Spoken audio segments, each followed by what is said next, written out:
Nongeye kubasuhuza rero bakunze bamwe ari bube naho mugiye muhereye so mpande zose zitandukanye nzi neza ko munogerwa n'ibiganiro ndabateguriye bya buri munsi gatanu kuri gatanu mpora mbabwira ndi umuhungu wanyu umuhungu w'amahoro umuhungu w'ibyishimo utanga ibitekerezo bya politike yemye kandi yisanzuye kuko yageze ku butaga buticirwaho abantu nk'uko ubwacu bwanyweye amaraso y'abantu. Hanyuma rero kuri no munsi ku itariki 11 ku itariki 8 z'ukwezi kwa 11 2025 reka mbahe ikaze n'abashyashya nabo baze ugeze hano ntago agenda rwose adakoze subscribe ndetse nuhamenyereye nawe yamaze kureba ikiganiro twarabimenyereye asiga koze like kugira ngo atazongera kukireba. Naje rero umuhungu wanyu w'amahoro rwose muri weekend ku wa gatandatu nizere ko namwe byagenze neza weekend ko yabaryoheye ngayo nguko. Mbere rero ko mbagezeho amakuru mfite amakuru menshi cyane mfite ingingo nyinshi cyane ubaganireho reka mbanze mbaririmbira akaririmbo. Yewe generali yego ye naba kwitahiri wacu yego ye naba inyenyeri zikunda kwaka abakobwa bakurira kubona abahungu bo kwa munsi ya kirenga nabagwira yambaye inka nyiramagana arayinyaga kuri mudende burege ya ifase nk'awana namwe ari mubenana ndababwira ariko rwose nababwira generali we yego we kwitahiri wacu we yego we inkotanyi ntizumva yego we zagurishije u Rwanda yego we inyenyeri zikunda kwaka abakobwa bakurira kubona abahungu bo kwa nungutse umurye yabona ifaza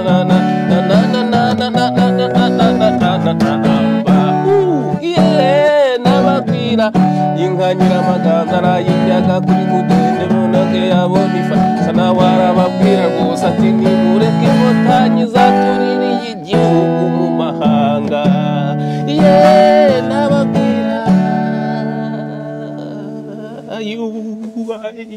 ariko mane yanjye mwumve nk'izo ndirimbo ukuntu ziba ari nziza nyabaginga bakajya kwirirwa badutobera igihugu bakinamo ibiririmbo bya huhuho hahe na bya bindi bigigisha gusambana nubwo izo ndirimbo nk'aho arizo bagasubiyemo ariko ntibazishobora kuko harimo ikinyarwanda nanjye urumva iba yananiye kuyifata mu mutwe ariko nuko mba ntabihawe umwanya ariko we nayifata mu mutwe ko zifite ikinyarwanda kigomeye rero ko ari abagande ntabwo bazishobora. Umuhungu wa nyamahoro rero umuhungu w'ibyishimo naje reka tubanze twumve amarira y'abamotari. Akayikubita hasi rero byarashize dore aba n'abagenzi urumva bakubita hasi ngo tubageje hano tutakagombye ko bageze ku munsi ushobora gucyura ushobora gutabakora ku televiziyo mu 30 zigiye zitandukanye ese 30 moto ikorera ngahe ese moto batubona mwiki umutari usanga yambaye ipantaro yacitse sibyo usanga abana bararwaye bwake kubera iki ruri kubona baratora 1000 ujya kwishyura ku televiziyo urabona 20 ujya kwishyura ku televiziyo ntago bibaho umutari amara ukwezi bataramwandikira iyo uganiriye na kare n'ufata kazi kakayikwe ko numva bigiye ku ntengo uko nabiteguye ariko ntaribi.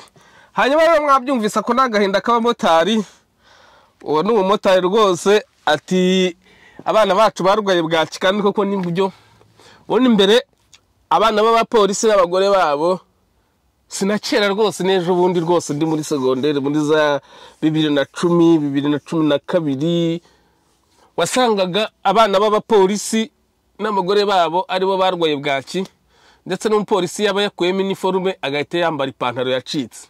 Ubwo rero bagomba gukora ibishoboka byose bakirwanaho bagashaka amafaranga ahubwo mwebwe abamotari mukajya mu mwanya wabo.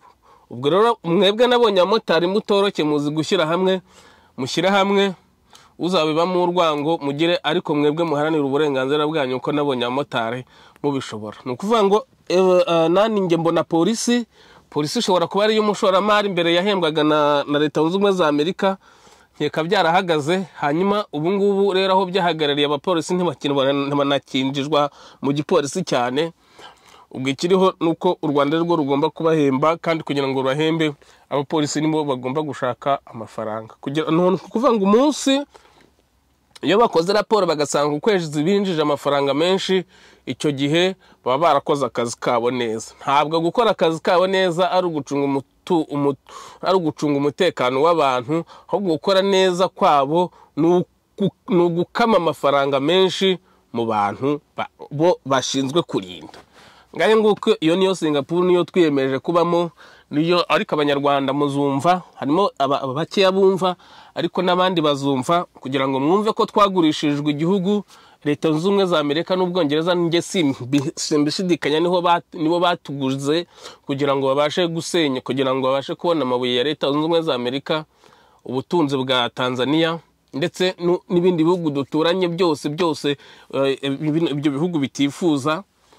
Nibyo byashyize ku isoko inkotanyi, bagira ibyo bemeranywa, hanyuma za nkotanyi Leta Zunze Ubumwe za Amerika, Occident, biriya bihugu byose bifite ububasha, bityo bihirika ingoma ya Habyarimana kugira ngo agatsiko kajyeho. Ubwo u Rwanda ruba ruraguzwe ngayo nguko. U Rwanda rwagurishijwe, indege Habyarimana igihanurwa, niho guhererekanya amafaranga, niho guhererekanya ububasha byabayeho. Ubwo nyama nivugira nigendera. Uyu munsi mfite amakuru menshi, ntabwo ndi bujye mu bintu byinshi cyane gusesengura cyane, ko mfite ibintu byinshi nshaka kubabwira. Hanyuma rero muheruka kumva ko hari umudiregiteri wirukanwe azira ko yatatsinze amanota yo kumva irobo ivuga icyongereza, byo kumva ubwenge karemano. Irobo, nimvuga irobo bwo mu byumve, ni ikintu bikora, ikintu karemano nyine kivuga icyongereza. Reka mwumve icyongereza.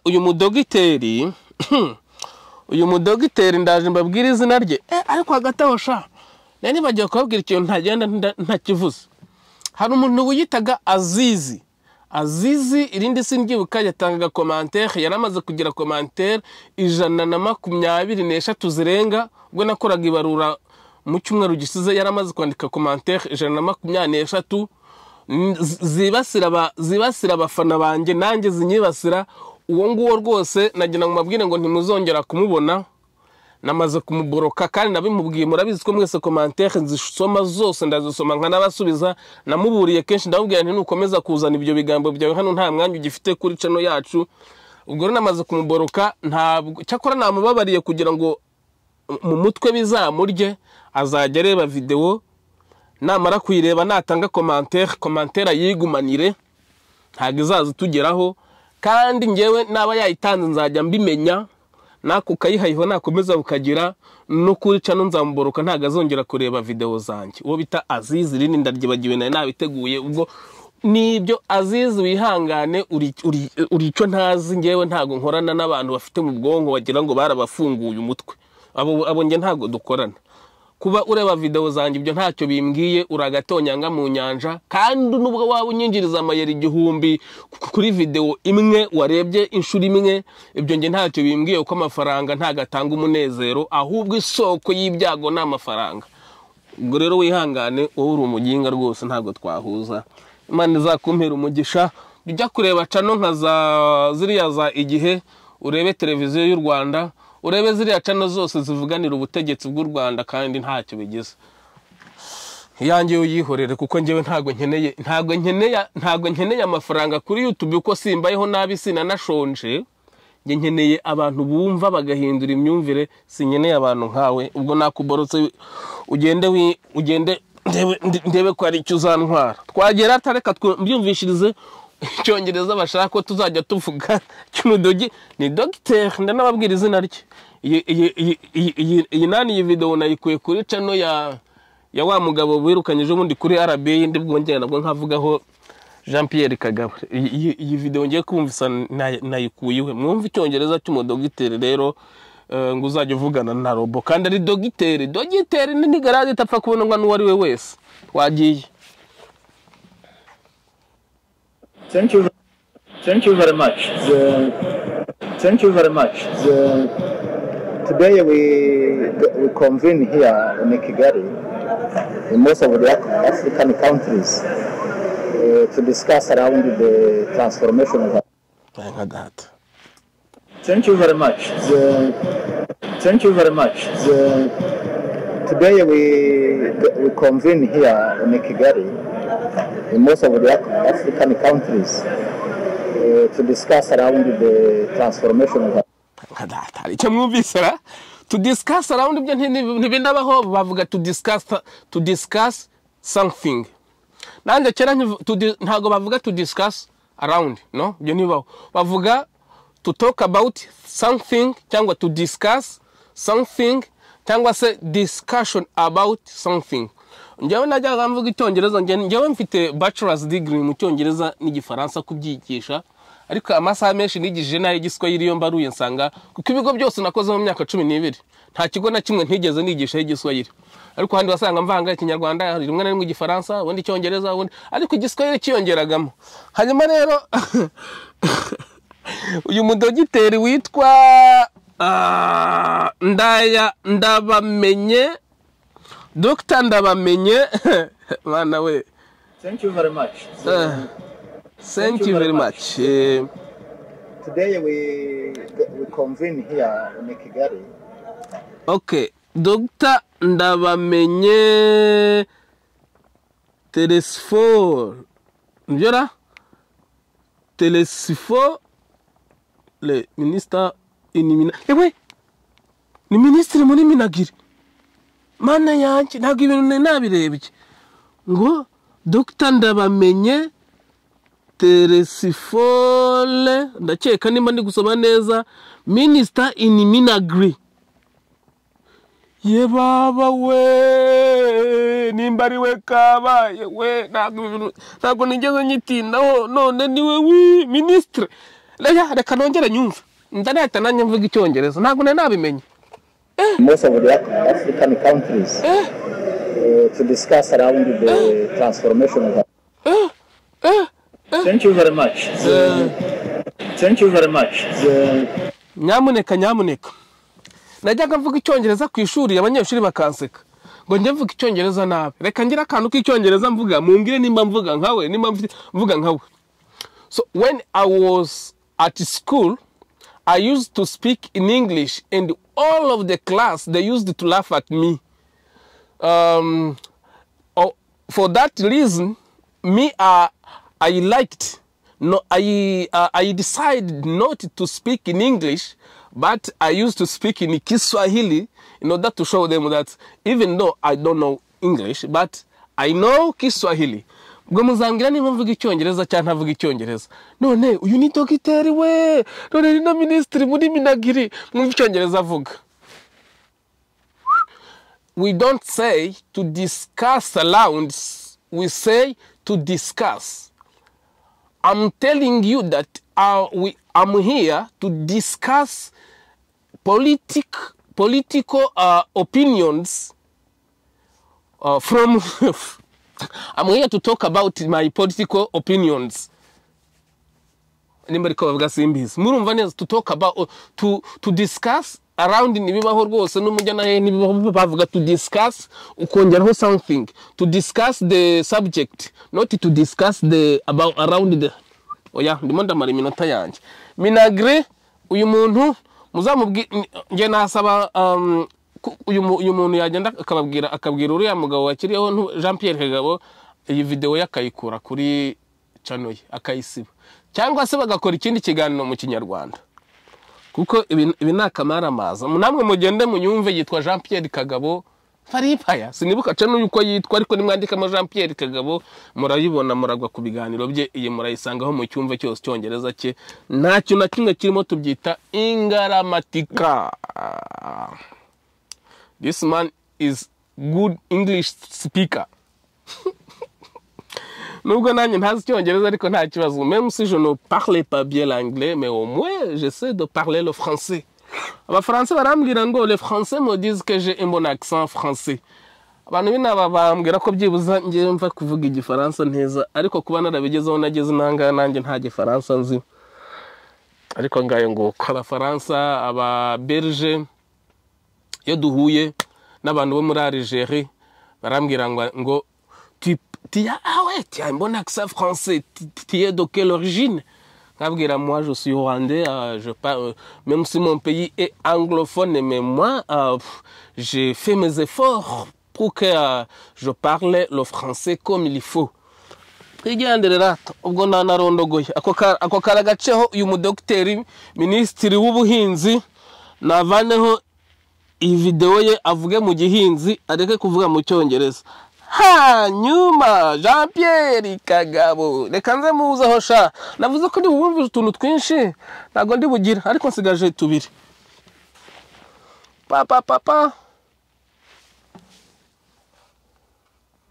turabasuje abakurikiye radio na televiziyo y'u Rwanda n'ibindi bitangazamakuru bya RBA kuko twabibararikiye uyu ni wa mwanya ukomeye RBA dufite ishema n'ibyishimo byo kwakira muri studio zacu nyakubahwa perezida wa Repubulika y'u Rwanda Paul Kagame. Mu myanya yagiye itangwa bamwe baravuga ati ariko se Kagabo ko atazamo n'imyaka maze. Yego Ako kantu ni ngombwa.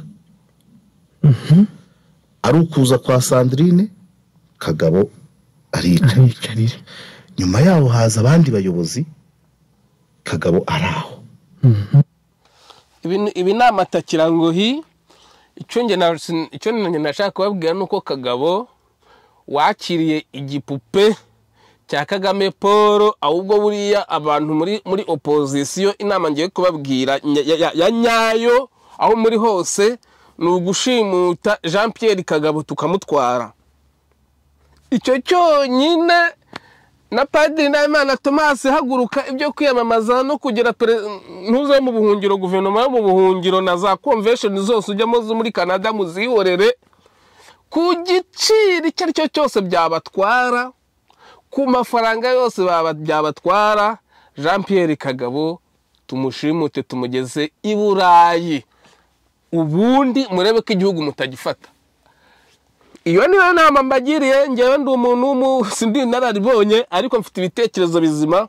Gufata igihugu cyanyu, uyu ni umwanya mwiza wo kubanza mugafata Jean Pierre Kagabo ku giciro icyo ari cyo cyose byatwara, ku bitambo ibyo ari byo byose byatwara. Mwatwamara kumushyikira igihugu tuzagifata bitworoheye, nta bindi. Naho ibyo kuvuga ngo yirukanwe ngo naho ngo yarasezeye, ntabwo ushobora gusezera akazi nubwo waba uhembwa ibihumbi 10 mu kazi ka leta kudufara ku mafaranga ahora za buri kwezi. Ntushobora gufata icyo cyemezo, biragora. Baba bakwirukanye mu Rwanda, murabizi umuntu bamwirukanye baramubwira bati turakwirukanye ariko andi kusezera kugira ngo utiyicira CV none uvuge ko wasezeye akazi. Nguko akantu kanyuma sibwo nakahera. Reka mbumvisha uburyo yakwirakwizaga ibihuha. U Rwanda muraruzi, abamotari baratatse, inyubako zirasenywa buri munsi, ibiki n'ibiki. Ariko Togo, umuntu wo muri Togo akagera mu Rwanda akavuga ngo je découvre un pays magnifique. Wow. Bienvenue Loïc Lavson dans le studio de la télévision rwandaise. Urakaza neza Loïc muri televiziyo y'Inyarwanda. Bonjour Patrick et bonjour à tous les Rwandais. Yego Patrick, ndagushuhuje n'abanyarwanda. Je suis très ravi d'être dans ce magnifique pays. Nishimiye cyane rwose kuba muri kino gihugu kitagira uko gisa. Nako nabumvishaga kugira ngo bwumve ko uyu muhungu Jean Pierre Kagabo yasakazaga ibinyoma. Nuvuga ngo baraza bagafata televiziyo y'u Rwanda bagafata uyu ni umunyamakuru wo muri Togo yari yasuye u Rwanda, kandi nabwiye ko Togo nge nahuye n'umudamu si rimwe si kabiri tumaze bwa mbere twarahuye sinabyitaho dusubire guhura, noneho ngitaho mu kubita ikibazo arambwira ngo Togo ifata abana babo bakaza kwiga muri kaminuza z'u Rwanda ku buntu. Yambwiye ko u Rwanda rufitanye umubano na Togo ku buryo u Rwanda rubaha buruse ku buntu bakaza kwiga muri kaminuza zo mu Rwanda ntacyo bishyura. Ubwo rero ngo barimo barishyura kuko kugira ngo u Rwanda rufate ubutegetsi ngo hari ukuntu Togo yabahaye inzira babasha, simbizi uko nabyumvise. Hanyuma ngaye nguko nyamba nigendera mbabwira ibyo mbabwira, mureka mbahe Imana ibampera umugisha. Nibagiwe kuririmba disi.